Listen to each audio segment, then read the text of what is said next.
नमस्कार साथियों, मैं मंजीत कुमार आप सभी का स्वागत है मेरे चैनल पे जैक्समून नेटवर्क इंडिया। दोस्तों बता दें कि आज मैं आ चुका हूँ बरहड़िया प्रखंड में, बरहड़िया क्षेत्र में, और यहाँ पे एक पंचायत है भामोपाली पंचायत। यहाँ पे एक भावी मुखिया प्रत्याशी और यहाँ पे एक मुखिया प्रत्याशी हैं जो कि इस टाइम वर्तमान में अभी प्रेजेंट टाइम में मुखिया है भामोपाली से। और आज हम उनसे मुलाकात करने वाले हैं और जानेंगे कि उन्होंने 5 साल के कार्यकाल में कितना बेहतर काम किया है हमारी जनता के लिए, हमारी जनता के समाज के युवाओं के लिए, हमारे समाज के लिए, हमारे युवाओं के लिए किस तरह से उन्होंने बेहतर काम किया है। आइए मुलाकात करते हैं उनसे और बातचीत करते हैं खास मुलाकात में। सबसे पहले सर आपका स्वागत है हमारे चैनल पर जैक्समून नेटवर्क इंडिया में। जी, मेरी तरफ से भी मैं अपने पंचायत से भी आपके चैनल को बहुत बहुत धन्यवाद देता हूँ कि आपने आकर मेरे नज़दीक आकर मेरे पंचायत के विकास के बारे में जानना चाह रहे हैं, इसके लिए मैं धन्यवाद। सर ये बताइए कि आपका पूरा नाम क्या है? सर मैं भामोपाली पंचायत के वर्तमान मुखिया हूँ। मेरा नाम श्री सालदेव शाह है। श्री सालदेव शाह। ये बताइए सर कि आपके कार्यकाल में, जो मैं बात करूं, मैं हर मुखिया के पास जा रहा हूँ और भावी मुखिया के पास या प्रत्याशी मुखिया के पास जा रहा हूँ, आप तो वर्तमान में मुखिया भी हैं। जी सर। तो ये बताइए कि आपसे जनता कितना खुश है?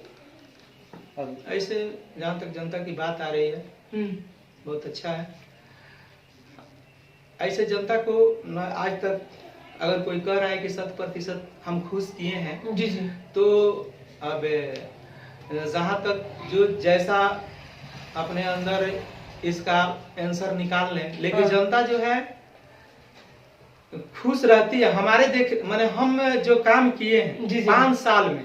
जी, क्या काम किया आपने 5 साल में? किस मुद्दे पे काम किया है सर? मुद्दा तो हम लोग का एकमात्र मुद्दा है बिहार सरकार के द्वारा जो योजना कार्यान्वित हुई है, जो 7 निश्चय योजना में बात करूं, 7 निश्चय है या सरकार द्वारा ऐसे 15वीं योजना 14वीं योजना के तहत जो हम लोग को काम मिला था, हम लोगों ने 100% काम किया है। धरातल पर लाकर उसको जनता को हम लोग दिखाने का काम किए हैं।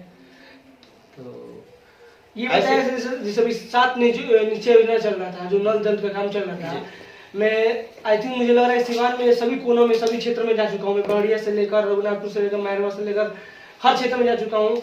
तो हर जगह मुझे यही मतलब सुनने को मौका मिलता है कि वहाँ के जो लोग प्रत्याशी हैं, चाहे जो भी भाई मुखिया प्रत्याशी हैं, वो एक दूसरे को कमेंट करते हैं कि वहाँ के मुखिया काम नहीं किए हैं, यहाँ के वो नहीं किए हैं। गाँव की जनता भी मतलब निराश रहती है। बट आपके क्षेत्र में तो मैंने अभी उधर बात किया है, आपके क्षेत्र में नहीं बात किया, अभी डायरेक्टली आपसे बात कर रहा हूँ। लेकिन आप बताइए कि आपके क्षेत्र में जो काम हुआ है, नल जल का काम हुआ है, बेहतर काम हुआ है कि नहीं हुआ है?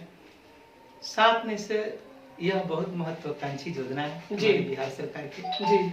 और ऐसा नहीं है जो चुनाव से जीत कर आते हैं, जनता बहुत विश्वास करके उनको अपना समर्थन देती है जी जी, और समर्थन देकर वह कुर्सी देती है। ऐसा नहीं है कि कोई भी व्यक्ति चुनाव में फाइट किया और चुनाव जीत गया, ऐसा बात नहीं है। जनता जो भी डिसीजन देती है सुजोग व्यक्ति को देती है जी। तो हमारे पंचायत में जो डिसीजन मिला, हम अपने जनता को ताहे दिल से मैं स्वागत करता हूं कि जनता ने जो हमारे पक्ष में डिसीजन देकर हमें कुर्सी पर बैठाया जी जी। और सरकार द्वारा जैसे ही सरकार द्वारा हम लोग को योजना कार्यान्वित करने का हम लोग का अधिकार मिला जी, तो हम लोग ने, खासकर हमने, ऐसे तो पूरे प्रखंड स्तर के मुखिया लोगों ने काम किया है। बरहड़िया प्रखंड से हम बरहड़िया प्रखंड के ये मेरा पंचायत है भामोपाली पंचायत, और उसी पंचायत के मैं मुखिया हूँ सालदेव शाह।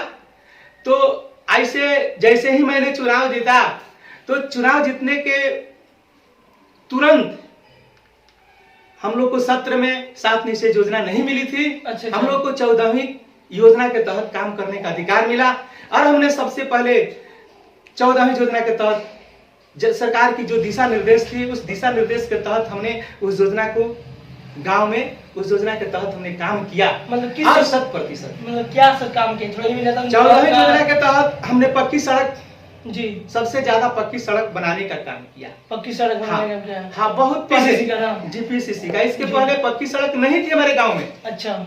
हमारा गाँव बदहाल था जी जी, हमारे गांव में कहीं भी सही रोड नहीं था। लेकिन माननीय मुख्यमंत्री नीतीश कुमार जी को हम धन्यवाद देता हूं कि माननीय मुख्यमंत्री जी ने 2016 में जो चुनाव कराए, पंचायत चुनाव जी जी, और इसमें 14वीं जो बीत है, उस बीत के अंतर्गत उन्होंने धनराशि दिया हर पंचायत में, और जो मुखिया, हर मुखिया ने ताहे दिल से स्वागत करते हुए काम किया, लेकिन हमने बहुत माने यह हमारा पहला मौका था मुखिया, हमने ताहे दिलों से इसको धरातल पर उतारने का काम किया है। आप मेरे गांव में 5 गांव में जाकर देखेंगे, 14वीं योजना की जितनी भी धनराशि मिली, जी हमने उसको मजबूती के साथ धरातल पर पक्की सड़क बनवाने का काम किया। आपके पंचायत? मेरे गांव में 5 गांव। कौन कौन सा? मेरे गांव में सबसे पहला गांव है भामोपाली पंचायत, जिसमें पंचायत पंचायत के नाम से जानते हैं। और दूसरा गांव है मननपुरा, तीसरा पुरैना है, चौथा है कुतुब छपड़ा और 5वां सानी कुरवा है। सर ये बताएं कि मुखिया का दायित्व क्या होना चाहिए, मुखिया का रिस्पॉन्सिबिलिटी क्या होना चाहिए हमारे समाज के प्रति? बहुत मैंने आपने जो बात रखा बहुत मैंने सराहनीय है कि मुखिया तो सभी लोग बनते हैं, सपना सजाते हैं कि हम मुखिया बन जाए। मुखिया सभी बनते हैं, लेकिन उनकी अपना दायित्व होनी चाहिए, रिस्पॉन्स होनी चाहिए। जी तो हमारा जहां तक सवाल है कि हमने मुखिया का रिस्पॉन्स जो होना चाहिए, वह रिस्पॉन्स के आधार पर हमने काम किया है। रिस्पॉन्स क्या है कि जिम्मेवारी। रिस्पॉन्स का अर्थ होता है जिम्मेवारी, और वह कैसा जिम्मेवारी? जनता की जिम्मेवारी, विकास की जिम्मेवारी, जनता की हर तरीका की सुरक्षा की जिम्मेवारी, और पंचायत में न्याय की जिम्मेवारी। तो हमने जो पंचायत में जिस सोच से जनता ने हमें भामोपाली पंचायत के माननीय मुखिया के रूप में कुर्सी दिया, हमने 2016 से जनता को हर तरह की सुरक्षा के क्षेत्र में हमने अपना सहयोग देने का काम किया। विकास के रूप में, चाहे वह सड़क हो, चाहे वह पुल हो, चाहे वह कब्रस्तान की घेराबंदी हो, चाहे वह कब्रस्तान की मिट्टी भराई का कार्य हो, चाहे वह विद्यालय परिसर की मिट्टी भराई की कार्य हो, चाहे वह खेल मैदान की मिट्टी भराई की कार्य हो। ऐसे में जितनी भी योजना बिहार सरकार द्वारा मिली, हमने उसको जनता के ताहे दिल से काम करने का काम किया और जिम्मेवारी समझ कर किया, अपने हाथों से किया। जी।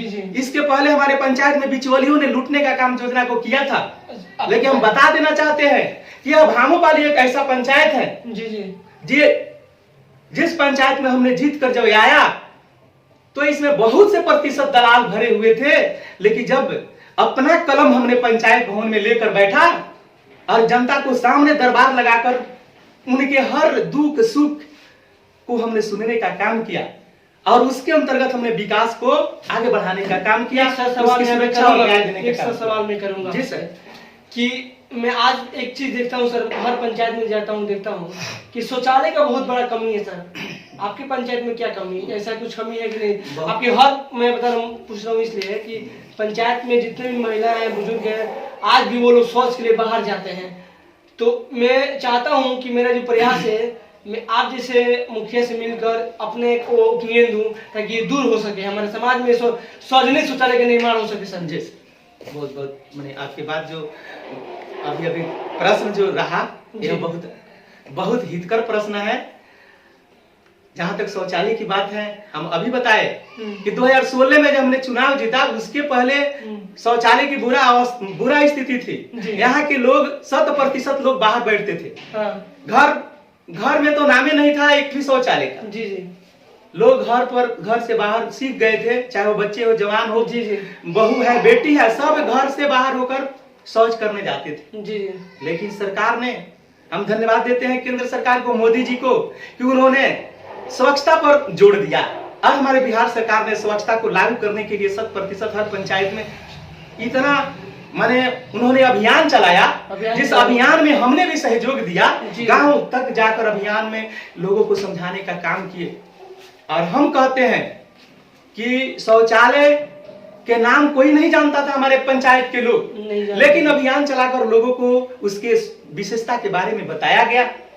और जब 2016 में हमने चुनाव जीता तो देखा कि हर चौराहे, सड़क, चाहे सार्वजनिक स्थल, उसको गंदा से भर दिया जाता था, वहां जाना दुर्लभ था। लेकिन जैसे ही यह स्वच्छता विभाग के द्वारा यह योजना अभियान के रूप में चली और सरकार द्वारा धनराशि, जो प्रोत्साहन राशि मिली शौचालय पर, लोगों को सिखाया गया, तो हम देख रहे हैं कि मैंने हर घर में 30% ऐसे अभी घर वंचित है कि वही लोग अभी नहीं बना पाए हैं। 70% हमारे गांव में शौचालय बन चुकी है, हमारे हर घर में वो शौचालय बन चुकी है और लोग उसका इस्तेमाल कर रहे हैं। आज लोग उस शौचालय के विशेषता समझ गए हैं, अब घर से बाहर नहीं जा रहे हैं, नहीं जा रहे हैं और उसको हर तरह से उसको सम्मान दे रहे हैं। जी, मेरा पंचायत में उप स्वास्थ्य केंद्र है और पंचायत भवन एम्बुलेंस की व्यवस्था है? नहीं है, एम्बुलेंस नहीं है। एम्बुलेंस पर एथी में है, बड़हरिया सदर। क्या आप चाहेंगे कि इस बार आप चुनाव जीत रहे हैं, इस बार क्या योजना लेके आ रहे हैं आप? कुछ नया योजना कुछ लेके आ रहे हैं सर आप? देखिए, ऐसे हम जो भी हमारी चाह यही है कि सरकार जो भी योजना कार्यान्वित करेगी हम उसे लागू करेंगे। वो तो हम कोई भी योजना चाहे कि हम ये कर दें तो सरकार की योजना ही पंचायत में लागू करना है। ऐसा नहीं है कि कोई मुखिया जी अगर कहते हैं कि हम अपने स्तर से ये कर देंगे तो वो झूठ है, वो जनता को दिग्भ्रमित कर रहा है। अच्छा, वो बहकावा दे रहा है। सरकार की योजना को काम मुखिया का है कि लागू करना धरातल पर, उसमें किसी बिचवलिया के द्वारा लूट खसोट ना हो। तो हमने जो भी सरकार द्वारा योजना पंचायत में मिली है हमने लागू किया है और धन्यवाद देता हूं हमारे नीतीश कुमार जी कि पंचायत को बहुत बड़ा सम्मान देकर योजना को मैंने इस बार 2016 से लेकर 2021 में जो योजना दिए हैं, जी मैंने उनको धन्यवाद है कि उस योजना को पंचायत में लागू किया गया है। सभी मुखिया लागू किए हैं अपने अपने ढंग से। हम नहीं किसी को कहेंगे, लेकिन हम भामोपल्ली पंचायत को गारंटी लेते हैं कि हमने अपने पंचायत में चाहे जो 14वीं की पैसा हो, पंचम की पैसा हो, हमने उस पैसा को सही ढंग से खर्च करके और जनता को जनहित में उसको दिखाने का काम किया है। उसके बाद अभी 7 निश्चय योजना के बारे में आपने बात किया है, लेकिन उसके बारे में नहीं पूछे। हम बताना चाहते हैं कि उसके बाद हम लोग को 7 निश्चय योजना में कार्य करने का मौका मिला और नीतीश कुमार जी का यह बहुत महत्वाकांक्षी योजना थी। हम लोग जानते हैं हम सर योजना में कितना विफल है कि मतलब सफल है? जी, यह योजना 100% सफल है। गाँव पंचायत में सफल है सर? जी सर, एकदम सफल है। हम धन्यवाद देते हैं कि नीतीश कुमार ऐसे मुख्यमंत्री दोबारा हो। अगर पंचायत का विकास हमारी जनता चाहती है सही ढंग से, तो अब इसका जो विकास है वह अब आगे की तरफ इतना बढ़ चुका है कि अगर माननीय नीतीश कुमार अगर अस्थायी सरकार के रूप में रह गए तो जनता महसूस करेगी कि विकास क्या है। पहले विकास के नाम पर वोट मांगी जाती थी, लेकिन धरातल पर विकास नहीं होता था। लेकिन माननीय नीतीश कुमार जी ऐसे पहले भी मुख्यमंत्री रहे हैं, लेकिन उस समय हम मुखिया नहीं रहे। लेकिन हमने 2016 में मुखिया बनकर हमने जब पंचायत की सेवा इस बार क्या उम्मीद लग रहा है सर? इस बार फिर दोबारा क्या उम्मीद लग रहा है आपको? दोबारा किसके बारे में? मुखिया का फिर चुनाव लड़ रहे हैं, वर्तमान में है, तो इस बार क्या अभी बहुत सारे कंपटीशन चल रहा है, बहुत सारे लोग उठे हुए हैं अभी पंचायत में, तो अब इस बार कहाँ देख रहे हैं? जी, हम धन्यवाद देना चाहेंगे अपने माननीय मुख्यमंत्री नीतीश कुमार जी। जो अभी योजना चलाए हैं वह महत्वाकांक्षी योजना है। हम बताना चाहते हैं उन लोगों से जो लोग विपक्ष में भावी मुखिया के रूप में आ रहे हैं, तो हम महत्वाकांक्षी योजना जो नीतीश कुमार के जो मुखिया सही ढंग से काम किए हैं वह भावी मुखिया से कभी नहीं डरेंगे। वह चुनाव जीतेंगे, 100% जीतेंगे, इसलिए कि माननीय मुख्यमंत्री नीतीश कुमार जिस योजना को पंचायत में भेजने का काम किया हमारे माननीय नीतीश कुमार जी, और उस योजना को जो मुखिया ताहे दिल से अपने पंचायत में लागू किया है, अगर किया है तो निश्चित रूप से नहीं हारेगा। हम अपने पंचायत की बात करते हैं कि माननीय नीतीश कुमार जी की जो योजना आई उस योजना को हमने ताहे दिल से माने इतना मेहनत किए हैं कि अब वह जनता जरूर जजमेंट हमारे पक्ष में देगी। हमने अपने 7 निश्चय हो चाहे 14वीं हो पंचम हो, सारे योजना को हमने पंचायत में काम किया, निरपेक्ष रूप से लागू करने का काम किया है। अच्छा सर, एक लास्ट सवाल हम कहेंगे कि युवाओं के लिए चाहे मतलब माताओं के लिए, महिलाओं के लिए क्या योजना आप लेके आइएगा अगर जीतते हैं तो, या उनके लिए क्या योजना आप दे सकते हैं? ये सब कुछ अपना एक ओपिनियन में दे। तो बात जीतने के बाद मेरी यही पहल रहेगी, हम अपने ओर से कुछ दे नहीं सकते हैं, लेकिन सरकार की जो महिलाओं के लिए योजना कर लागू होगी तो उसमें हमारा प्राथमिकता रहेगा कि 100% जिसको लाभ मिलना चाहिए उसे पहले हम लाभ देंगे। बहुत सारे महिलाओं को गरीबी रेखा जीवन बहुत लोग जीते हैं, उन्हें राशन सही से टाइम से नहीं मिल पाता है, और बहुत सारी योजना टाइम से लिमिट पर इंदिरा आवास या वृद्धा पेंशन, इस सब योजना के बारे में क्या कहना चाहेंगे आप? यह योजना बहुत अच्छा योजना है। हाँ। प्रधानमंत्री आवास योजना और राशन कार्ड से संबंधित जो बातें हुई, यह योजना बहुत अच्छी है। लेकिन सरकार जिस दायरे के अंतर्गत यह योजना का लाभ देने का कार्य कर रही है, तो उस दायरे के अंतर्गत योजना हम लोग माने लाभों को देने का कार्य किए हैं, आज भी कर रहे हैं। लेकिन आज जनता में बहुत ज्यादा लालच भर गया है। वह प्रधानमंत्री आवास योजना चाहे राशन कार्ड, सभी लोग अपना अधिकार समझ रहे हैं। जिस तरह वोट देने का अधिकार है सबको, तो सभी लोग कहते हैं कि हम वोट देने का हमें अधिकार है, तो हमें सबको इंदिरा आवास या प्रधानमंत्री आवास योजना का लाभ मिलनी चाहिए, ऐसा और नहीं होना चाहिए। राशन कार्ड मिलनी चाहिए। लेकिन उन लोगों से मैं बताना चाहूंगा कि वह यह राशन कार्ड है चाहे प्रधानमंत्री आवास योजना है, इसका नियम है, इसका कुछ शर्त है, जिस शर्त के अनुसार प्रधानमंत्री आवास योजना को लाभों को देना है। बहुत सारे गरीबी लोग जो गरीबी से जीवन जीते हैं। जी, हमारे पंचायत में हमने प्रधानमंत्री आवास योजना सही ढंग से सर्वेक्षित करके लोगों को दिलाने का काम किया है। राशन कार्ड भी हमने बहुत लोगों को, जिसको एकदम उसके माने उसका लायक है, उसकी जरूरत है, जरूरतमंद लोगों को सबसे पहले हमने राशन कार्ड वितरण करवाने का काम किया है। अच्छा। अब कुछ ऐसे लोग हैं, ये तो कभी खत्म होने वाला नहीं है। कुछ लोग हैं जिनके घर भरा हुआ है, जो राशन कार्ड के अंतर्गत उनका जो सिलेक्शन होना है वो पूर्ति नहीं कर रहे हैं। अब जिसका 5 मान लेते हैं 10,000 के अंतर्गत इनकम का स्रोत हो, उसको राशन कार्ड बननी चाहिए। तो जिसका है उसका बन गया है। जिसको 60,000 का इनकम स्रोत है, उसको कैसे राशन कार्ड बनेगा? वे लोग दावा ठोक रहे हैं, वे लोग कह रहे हैं कि हम वोट नहीं देंगे, वे लोग कह रहे हैं कि सरकार दोषी है, वे लोग कह रहे हैं मुखिया दोषी है। हम कहते हैं कि नहीं, न सरकार दोषी है न मुखिया दोषी है। दोषी वह है जो कानून से हट के बात करता है। तो हमने कानून के तहत सरकार के द्वारा चलाई गई योजना को लागू करेंगे। आने वाले दिन में इससे भी अच्छा काम करेंगे।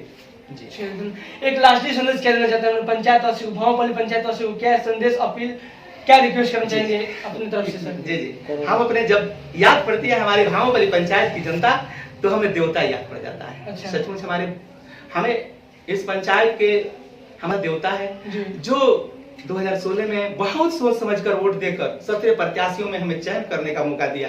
सभी सम्मानित जनता से निवेदन करता हूं कि अगर मेरी जनता, अगर मेरा मैंने अगर किया हुआ काम से खुश है, अगर खुशी के उपलक्ष्य में हमें अगर मौका दिया, तो हमने अब समझौता के दृष्टिकोण से तो हो चुका है, वहां समझौता होने वाला नहीं है। मैं कहीं ना कहीं सरकार भवन अपने जमीन में भावपल्ली पंचायत में, भावपल्ली गांव में बनेगी, मैं संदेश देता हूँ। धन्यवाद सर, थैंक यू सर।